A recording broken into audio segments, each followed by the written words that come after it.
반갑습니다. 몸 건강, 마음 건강의 건강지킴이 개구먼 김희연입니다.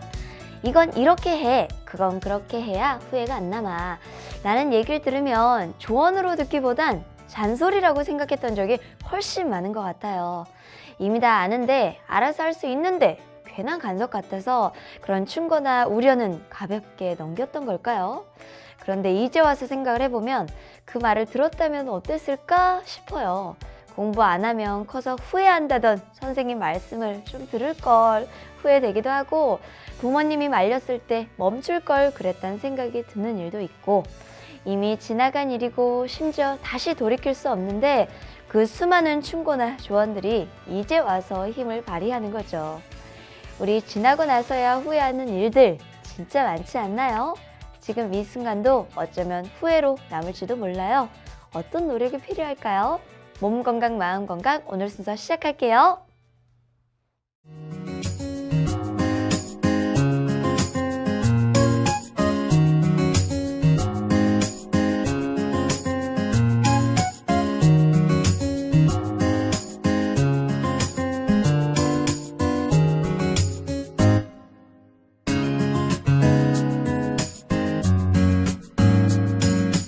몸 건강, 마음 건강.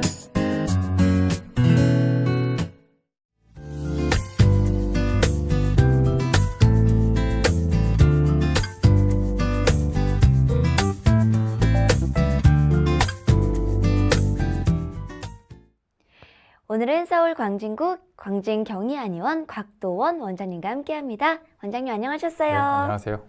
원장님, 지난 시간에 건강하게 술 마시는 법에 대해서 강의를 자세히 해주셨는데요.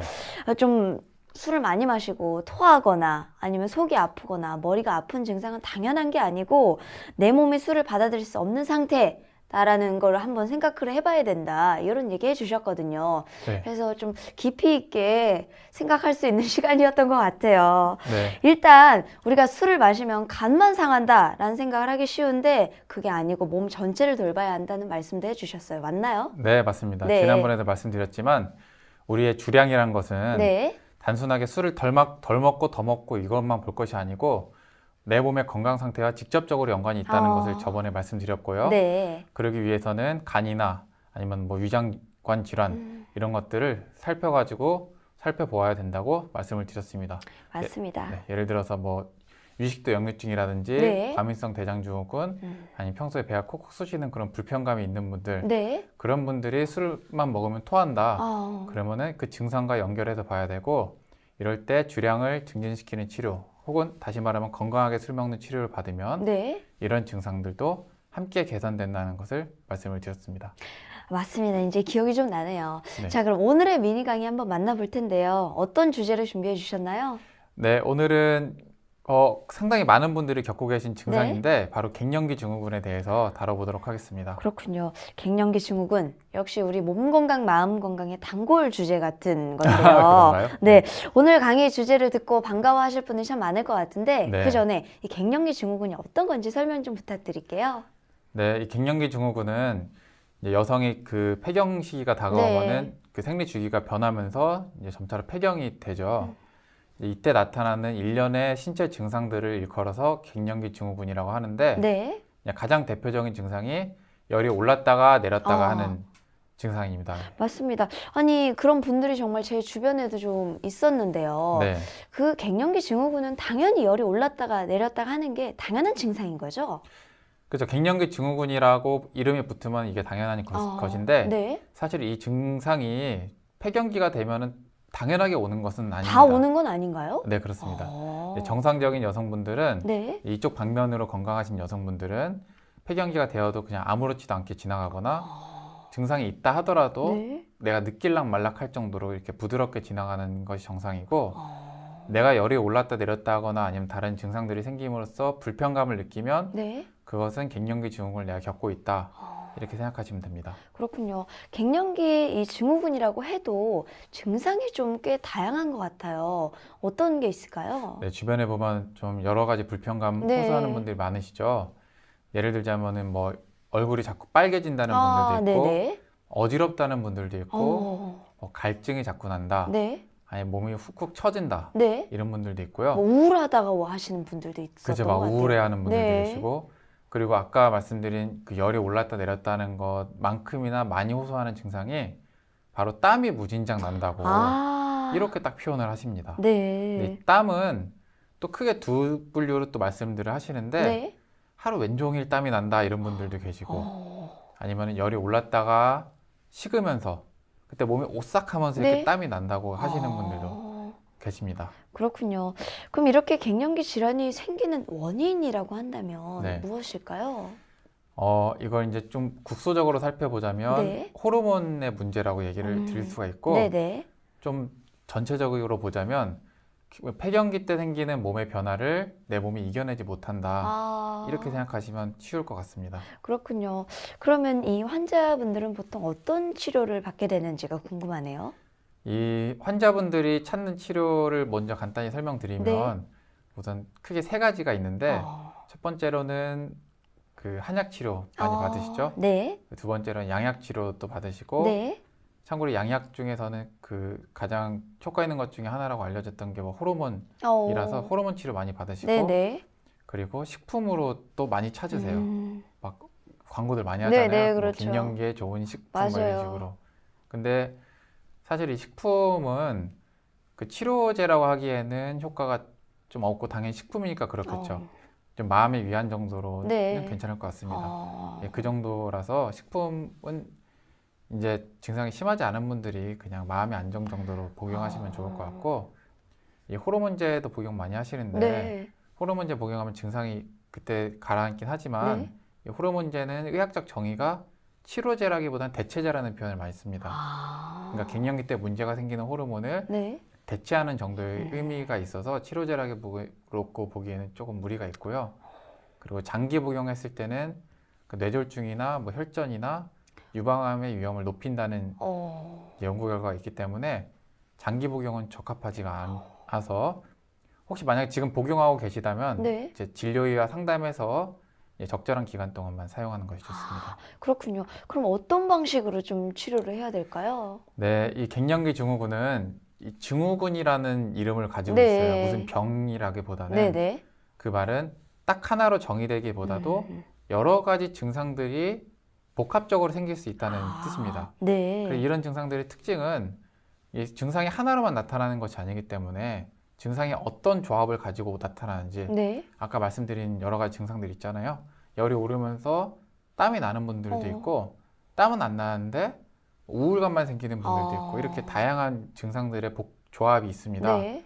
그 조합에 따라서 그리고 본인의 체질에 따라서 거기에 딱 들어맞는 맞춤 한약 치료를 받는 것이 가장 좋습니다. 그렇군요.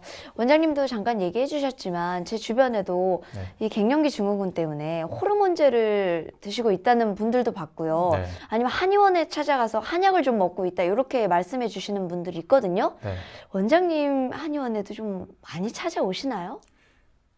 네, 굉장히 많이 오십니다. 그렇군요. 최근 1, 2년 동안 갱년기 증상으로 처방한 한약만 거의 한 수백 제 정도 될 것 같은데 그 정도로 이제 이 증상으로 고생하는 분들이 많이 계십니다. 그렇군요. 그만큼 또 치료 효과가 좋기 때문에 그럴 수도 있겠네요. 네, 사람에 따라서 다르지만 네. 이제 근본적으로 접근하기 때문에 제대로 치료를 받는 분들은 금방금방 좋아질 수가 있습니다. 근데 좀 오래 지나서 오는 분들은 장기간 걸릴 수가 있습니다. 네. 이 여성이 폐경이 된다는 것은 그리고 이 갱년기 증상이 생긴다는 것은 네. 그 허증의 일종이에요. 그러니까 몸이 허약해져서 이런 증상들이 생기게 되는 겁니다. 네. 그래서 머리로 자꾸만 열이 뜨는 게 내 몸에 실제로 열이 많은 경우보다는 몸이 허해서 생기는 허열이 뜨는 경우가 많습니다. 네. 그래서 이런 쪽으로 좀 주로 해서 치료되는 경우가 많습니다. 그렇군요. 그러면 혹시 갱년기 증후군을 치료한 사례가 있다면 네. 소개를 해주시면 좋을 것 같아요. 네, 사례들이 많은데 일단 좀 대표적인 거 몇 가지만 설명드리면 네.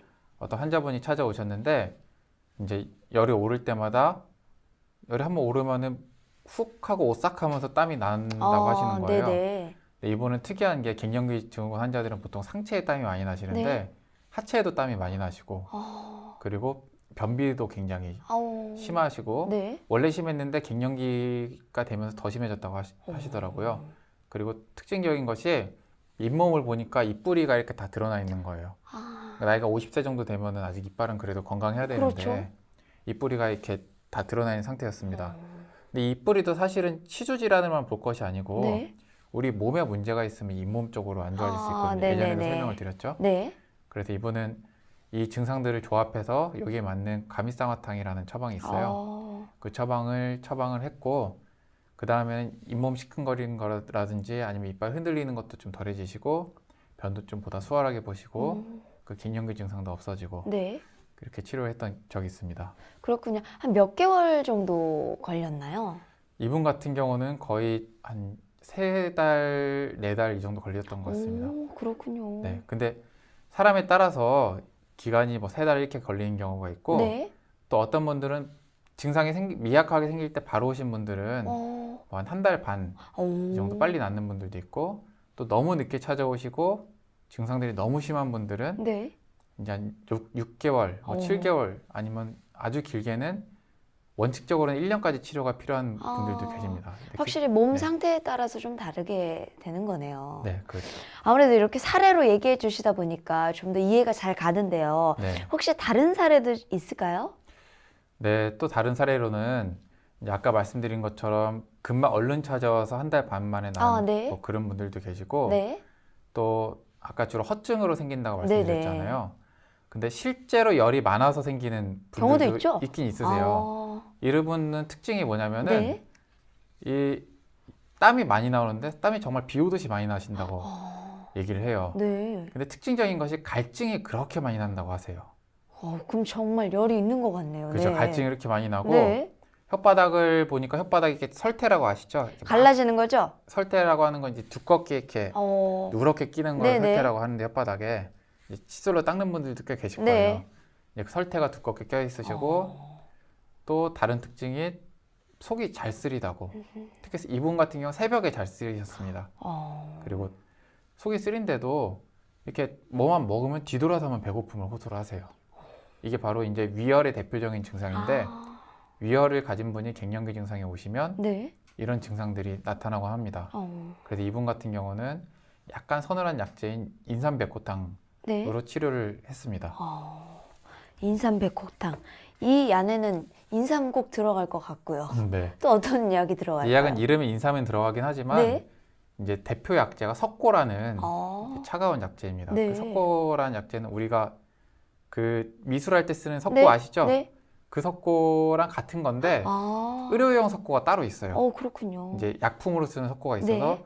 그 석고가 위열을 꺼주게 하고 인삼은 물론 열증이긴 하지만 이런 분들이 허증이 좀 같이 껴 있습니다. 그리고 또 갈증이 나는데도 인삼을 쓰는 경우가 있습니다. 그래서 이런 용도로 인삼이 들어간 인삼백호탕에 처방을 했고 이 처방 외에도 뭐 주겹석호탕이나 아니면 그 일반 백호탕이나 이렇게 여러 가지 처방들이 존재해서 체질에 맞게 처방을 합니다. 그렇군요. 그런데 원장님, 이 갱년기 증후군을 치료하지 않고 넘어가면 혹시 이게 평생 동안 가는 건가요? 꼭 그런 건 아니고요. 그렇군요. 네, 사람에 따라서 시간이 지나면은 없어지는 경우도 괜찮아지는 있고 경우도 있군요. 아니면은 어떤 경우는 근데 뭐 1년, 2년, 길게는 10년, 아주 길게 20년 동안 어머나, 가는 분들이 계십니다. 좀 이해가 안 되죠. 20년 네. 동안 이걸 어떻게 겪거나. 네. 근데 이렇게 오랫동안 앓는 분들은 처음에는 굉장히 힘들어 하시다가 네. 나중 되면은 이제 이걸 적응을 하시는 거예요. 그냥 그러려니 네, 열이 하고 올랐다 내렸다 하는 게 그러려니 적응을 하시는 건데 그래서 이렇게 오래 가는 경우가 있기 때문에 네. 증상이 처음 왔을 때 이게 치료를 받아야 되는 상태인지를 확인하시는 게 중요하고 또 다른 경우는 네. 처음에 열이 막 있다가 나중에 혼자서 좋아져요. 그러다가 10년 있다가 한 60대, 70대 다시 갑자기? 생기는 경우도 있고 어머나. 또 처음에 막상 폐경 때는 아무런 증상이 없다가 네. 갑자기 60세 때 새로 증상이 생기는 분들도 있고 이렇게 다양합니다. 근데 이 증상들이 나타나는 시기가 다르기 때문에 네. 이게 내가 나이가 다른데 이게 갱년기인가 하고 생각하는 분들이 많은데 네. 엄밀히 말하면 갱년기에 생기는 것이 아니기 때문에 갱년기 증후군이라고는 할 수 없겠지만 같은 증상입니다. 그래서 같은 원리로 치료하는 경우가 많이 있습니다. 그러면 갱년기가 좀 찾아오면 네. 어쨌든 한의원에 좀 도움을 받는 게 좋을까요? 이게 뭐 증상이 별로 없다고 해도? 네. 갱년기 시기에 미리 예방 차원에서 약을 네. 복용하는 분들도 많이 계세요. 아, 그렇군요. 예를 들어서 뭐 산후조리약으로 네네. 일단 아기 나오면은 크게 불편한 게 없어도 복용하듯이 드시는 경우가 있죠. 예방 차원을 네. 복용하는 경우도 있고 이제 모두가 다 그렇게 치료를 받을 수 있는 건 아니기 때문에 혹시 좀 애매하다 싶으면은 와서 네. 내가 치료받아야 되는 상황인지 체크를 해보면 그거를 좋겠네요. 체크하는 정도만 해도 괜찮을 것 같습니다. 그렇군요. 환자들의 치료 사례가 좀 많이 있는데요. 네. 혹시 치료를 받으면서 네. 이 환자분이 좀 주의를 해야 할 사항 같은 게 있을까요? 이제 첫 번째는 이 갱년기 증후군 치료는 네. 가장 첫 치료를 한약 치료로 받는 것이 제일 좋고요. 그 두 번째는 만약 호르몬 치료를 받고 계시다면 네. 그런데 이게 굉장히 오래된 분들이 많아요. 기간이 이제 오래 진짜로 막 10년씩 호르몬제 복용하는 분들이 아휴. 있으세요. 네. 아니면 대부분의 경우 뭐 3년, 5년 이런 얘기를 저는 제일 많이 듣긴 하는데 네. 그렇게 오래됐고 또 끊으면 자꾸만 생겨가지고 막 힘들다는 분들이 있어요. 그럼 그럼 다시 다시 먹고. 드시고. 네. 그런 분들은 호르몬제를 급하게 끊으시면 너무 힘들기 때문에 그러니까 처음부터 한약을 복용하셨으면 괜찮겠지만 네. 이 중간에 끊으면 많이 힘들 수가 있어요. 그렇기 때문에 한약을 복용해서 몸을 점차로 만들고 네. 그래서 증상들이 좀 많이 좋아지면 맥도 좀 올라오고 좋아지면 그때 진료의와의 상담하에 서서히 호르몬제를 끊는 것이 좋습니다. 그러니까 임의로 막 끊으시면 안 되고요. 네, 그렇겠네요. 그리고 식품도 많이들 여쭤보는데 네. 이 식품 먹어도 되는 거냐, 예. 뭐 좋은 거냐 여쭤보는데 뭐 드셔도 됩니다. 근데 네. 식품은 사실 식품이기 때문에 치료 효과도 크게 없고 뭐 부작용도 사실 크게 없어요. 그래서 그냥 드셔도 되고 뭐 안 드셔도 되고 상관없으니까. 하지만 너무 큰 효과를 기대하기는 어렵겠네요. 네, 그리고 막 이걸로 좋게 한다고 막 지나치게 뭐 네. 많이 드시거나 네. 뭐 그러지만 않으시면은 이래도 저래도 큰 상관 없으십니다. 그렇군요. 아니, 갱년기 우울증에 대해서도 아까 잠깐 얘기가 나왔는데요. 네. 이런 분들은 어떻게 해야 될까요? 갱년기 우울증 네. 오는 분들도 굉장히 많이 계세요. 예. 그 갱년기 우울증 있는 분들은 이제 오늘 한 가지 확실히 아셔야 될 게 네. 대부분 내가 우울하기 때문에 그 감정에서 해법을 찾으려고 하세요. 그 가족분들도 괜찮아, 괜찮아 이렇게 해법을 찾으려고 하시는데 잘못된 건가요? 네, 그것은 첫 번째 해법이 아닙니다. 내 몸이 처지게 되면 내 마음도 같이 우울해지게 돼요. 그렇죠. 네, 그렇기 때문에 내 몸을 먼저 올려주는 것이 첫 번째 해답이 됩니다. 네. 그래서 일례로 우울증으로 찾아온 환자분이 얼마 전에 또 계신데 네. 그분 같은 경우는 갱년기 후 우울증이 있으시고 그리고 자꾸 깜빡깜빡하시고 그리고 잠도 너무 안 오시고 그래서 그분 같은 경우는 그 귀비탕이라는 그 갱년기의 몸을 복돋아주면서 우울증을 치료해주는 그런 약을 중간에 갱년기 치료약과 함께 사용함으로써 네. 치료를 해드렸던 적이 있습니다. 좀 치료가 잘 되었나요? 네, 그런 분들은 근데 사실 옆에서 가족분들도 많이 도와주셔야 되고 그 심리적인 것도 물론 도와는 드려야 됩니다. 네. 근데 핵심적인 게 바로 몸의 치료라는 거고 몸에서 치료하는 것을 성실하게 수행 받으시면은 네. 그만큼 많이 좋아지시고 그 환자분도 마찬가지셨습니다. 그렇군요. 그리고 또 다른 것도 있을까요? 네, 그 외에도 그 매우 다양한 증상들이 있지만 네네. 또 그 중에 하나로 건조증이 와서 좀 이렇게 성교통이 생기는 분들도 계세요. 그렇군요. 근데 그런 분들도 이제 그 나이 탓으로만 여기고 거기에 대한 해법만 찾으시는데 갱년기와 함께 증상이 찾아왔으면 이것이 이것과 연관이 있다라는 걸 인지를 하시고 네. 이 갱년기 증상을 치료하는 것을 주로 해서 치료받으시면 보다 수월하게 증상이 개선될 것입니다. 그렇군요. 증후군이라는 말이 붙었을 정도로 많은 분들이 갱년기 증상으로 고생을 한다는 얘기를 자주 듣게 되는데요. 오늘 원장님의 말씀이 그런 분들에게 많은 도움이 됐을 것 같아요. 원장님, 오늘도 좋은 말씀 감사합니다. 미니 강의, 오늘은 곽도원 원장님께서 갱년기 증후군에 대해 자세히 강의해 주셨습니다.